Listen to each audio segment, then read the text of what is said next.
फिलहाल आपको सीधे ले चलते हैं बिजनौर मुख्यमंत्री योगी आदित्यनाथ के संबोधन में। और इस वैक्सीन का परिणाम है कि थर्ड वेव के प्रभाव को कम करने में इसकी भी बड़ी भूमिका है। मुझे प्रसन्नता है कि भारत के वैक्सीनेशन के कार्यक्रम को उत्तर प्रदेश ने अपने यहां अक्षरशः लागू किया और हम लोगों ने नेशनल एवरेज से अच्छी संख्या में यहां पर वैक्सीन दिए हैं। प्रदेश के अंदर हम लोग 98% से अधिक लोगों को हम लोगों ने अब तक वैक्सीन उपलब्ध करवाए हैं। और अगर मैं जनपद वैक्सीन की डोज पूरे उसमें देखूं तो 25 करोड़ 34 लाख वैक्सीन की डोजेज हम लोगों ने प्रदेश में दी हैं और अकेले बिजनौर जनपद में लगभग 43 लाख 28 हजार वैक्सीन की डोजेज उपलब्ध कराई जा चुकी है। यहां पर जो फर्स्ट डोज दी गई है वो लगभग 97% लोगों को दी गई हैं और प्रदेश में हम लोग इस लक्ष्य को लगभग 98.5% तक पहुंचा चुके हैं।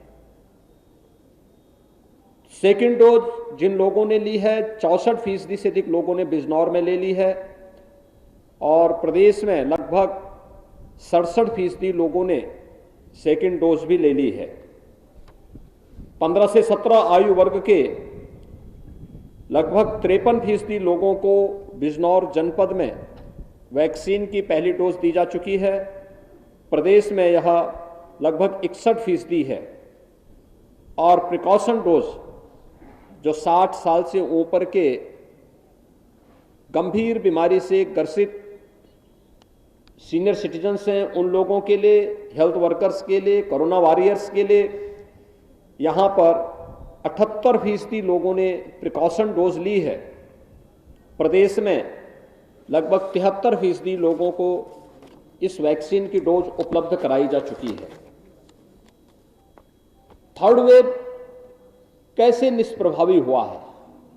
वैक्सीनेशन उसका पहला उदाहरण है। वैक्सीनेशन के साथ साथ जो समयबद्ध ढंग से निगरानी समितियों को एक्टिव करके डोर टू डोर स्क्रीनिंग करने और मेडिसिन किट उपलब्ध करवाने की कार्रवाई हुई है, उसका भी परिणाम है।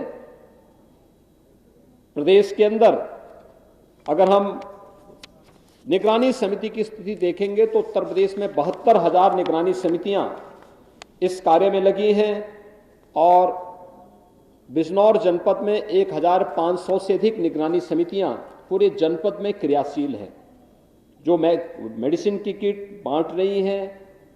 हर संदिग्ध व्यक्ति को मेडिसिन किट उपलब्ध कराना, अगले 24 घंटे के अंदर रैपिड रिस्पांस टीम को वहां भेज करके उनका टेस्ट करवाना, ये कार्रवाई चल रही है और उसका परिणाम है कि कोविड के प्रभाव को पूरी तरह नियंत्रित करने में सफलता प्राप्त हुई है।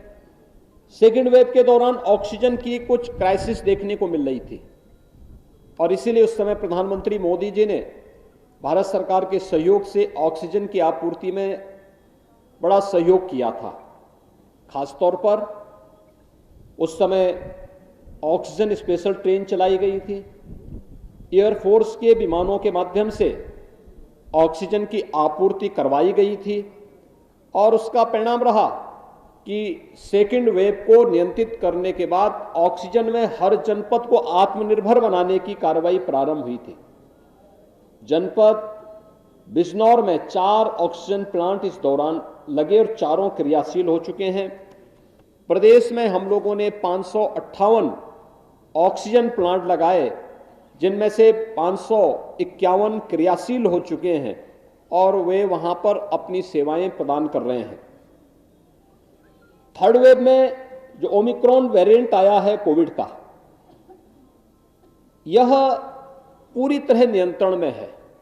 इसमें संक्रमण तीव्र है, लेकिन जिन लोगों ने वैक्सीन की डोज ले ली है उन पर यह बहुत ज्यादा प्रभाव नहीं डाल पा रहा है और यही कारण है कि हॉस्पिटल में जो पूरे प्रदेश के अंदर हम देखते हैं तो मात्र 1% लोग हॉस्पिटल में हैं और यहाँ बिजनौर जनपद में जो एक्टिव केस हैं तो उसमें लगभग 841 जो एक्टिव केस हैं उसमें से एक पेशेंट हॉस्पिटल में है जिन्हें अभी हम देख करके आए हैं। यानी बहुत ही कम स्थिति है, लोग होम आइसोलेशन में हैं, उनका इंटीग्रेटेड कोविड कंट्रोल सेंटर से उनकी निगरानी की जा रही है। प्रदेश के अंदर भी अब ये मामले लगातार कम होते जा रहे हैं, ये नियंत्रण की स्थिति है। और मैं आज के इस अवसर पर पूरे प्रदेश वासियों से और जनपद बिजनौर वासियों से भी अपील करूंगा कि कोरोना से डरने या भागने की आवश्यकता नहीं, घबराने की भी आवश्यकता नहीं, हाँ सावधानी और सतर्कता की आवश्यकता है। ये महामारी है, इस सदी की सबसे बड़ी महामारी है। इसमें सावधानी और सतर्कता से ही हम जीवन और जीविका को बचा सकते हैं। जीवन और जीविका को बचाने की जो एक जद्दोजहद पूरे देश के अंदर चली है, उस कोरोना को परास्त करने की इस मुहिम में कोरोना की जो गाइडलाइन है इसका पालन हर व्यक्ति करेगा तो कोरोना पर प्रभावी नियंत्रण करने में हमें सफलता प्राप्त हो जाएगी। और आज ये इसी का हिस्सा है कि जो कोरोना गाइडलाइन जारी की गई है, हमने रात्रि का कर्फ्यू लगाया है, रात्रि 10 बजे से सुबह 6 बजे तक लोग उसका पालन करें। दूसरा ये भी प्रयास किया गया है कि हमारे जो यूथ है 15 से 17 वर्ष तक का वह सभी युवा वैक्सीन ले ले। स्कूल कॉलेजेस में संक्रमण न हो इसके लिए बंद किए गए हैं, तात्कालिक एहतियातन उन्हें बंद रखने का आदेश दिया गया है। लेकिन मेरी सबसे अपील होगी, एक जब तक कोविड-19 है, जो बुजुर्ग हैं 60 साल से ऊपर के सीनियर सिटीजन्स हैं, वे घर के बाहर निकलने से थोड़ा बचें। जो बीमार हैं, जो कमजोर इम्यूनिटी के हैं, गर्भवती महिलाएं हैं, बच्चे हैं, वे भीड़ भाड़ वाले स्थानों में जाने से बचें, बाहर निकलने से बचें, सावधानी और सतर्कता रखें। कहीं निकलना आवश्यक हो तो मास्क लगा करके निकलें, बिना मास्क के न निकलें। जिन्होंने अपना वैक्सीन नहीं लिया है वे वैक्सीन ले लें, क्योंकि वैक्सीन फ्री में है, सबके लिए है। यानी 15 वर्ष के ऊपर के हर व्यक्ति को वैक्सीन फ्री में दिया जा रहा है, सभी को दिया जा रहा है, वे अपना वैक्सीन जरूर ले लें। प्रदेश सरकार ने और केंद्र सरकार ने न केवल वैक्सीन की व्यवस्था की है बल्कि हर गरीब के लिए फ्री में अन्न योजना भी प्रारंभ की है। डबल इंजन की सरकार है, महीने में 2 बार फ्री में राशन की सुविधा हर गरीब को उपलब्ध भी कराया जा रहा है, एक बार केंद्र सरकार की ओर से, एक बार राज्य सरकार की ओर से। और इसलिए मेरा ये अपील होगा सबसे कि वे सावधानी और सतर्कता बरतें, कोविड के नियमों का पालन करें। सामान्य लोग भी बाहर जाते हैं तो मास्क का इस्तेमाल जरूर करें, भीड़ भाड़ में जाने से बचें। और अगर कहीं कोई संदिग्ध स्थिति दिखती है, खांसी आ रही है, सर्दी जुकाम या उसे कोई फीवर की स्थिति है, अपने नज़दीक के केंद्रों में दिखाएं, ICCC को फ़ोन करें, कोविड कंट्रोल सेंटर से आवश्यक सलाह लें, डॉक्टरों से आवश्यक सलाह लें। और अगर संक्रमण की स्थिति आती भी है तो घबराने की आवश्यकता नहीं। घर में अगर होम आइसोलेशन की सुविधा है, अलग से सेपरेट रूम और टॉयलेट की व्यवस्था है, तो वे घर में रह सकते हैं। डॉक्टर अगर उन्हें हॉस्पिटल में एडमिट करने के लिए कहते हैं तो वे हॉस्पिटल में आए।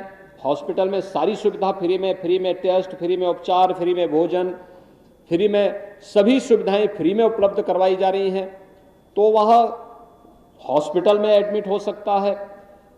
होम आइसोलेशन में सुविधा नहीं तो ICCC को इसके बारे में बताएं, वहां पर भी उनके लिए अतिरिक्त व्यवस्था हॉस्पिटल में या L1 फैसिलिटी की जो सुविधा कोविड की हॉस्पिटल के रूप में की गई है, वहां पर उनके लिए अलग से व्यवस्था हो जाएगी। हर व्यक्ति का जीवन बचाना हमारे लिए महत्वपूर्ण है और इसलिए कोविड प्रबंधन के लिए राज्य सरकार, केंद्र सरकार पूरी मजबूती के साथ लड़ करके प्रत्येक व्यक्ति के जीवन को बचाने और जीविका को बचाने का कार्य भी कर रही है। मुझे विश्वास है कि जैसे हमने फर्स्ट वेव और सेकेंड वेव पर प्रभावी नियंत्रण किया है, थर्ड वेव पर भी अगले 10 दिनों के अंदर आप देखेंगे कि एक प्रभावी नियंत्रण करने में हमें सफलता प्राप्त होगी। मैं इसीलिए आज जनपद बिजनौर के इस कोविड हॉस्पिटल का निरीक्षण करने के लिए आया था। यहाँ पर पूरी मुस्तैदी के साथ शासन प्रशासन से जुड़ी हुई पूरी मशीनरी हर व्यक्ति को कोविड संक्रमण से बचाने के लिए और उनके जीवन और जीविका को बचाने के लिए पूरी मजबूती के साथ कार्य कर रही है। धन्यवाद जी। खबरों के निष्पक्ष विश्लेषण के लिए सब्सक्राइब करें Janatantra TV and press the bell icon. Never miss any update.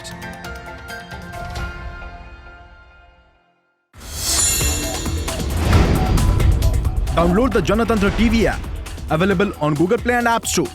Download it now.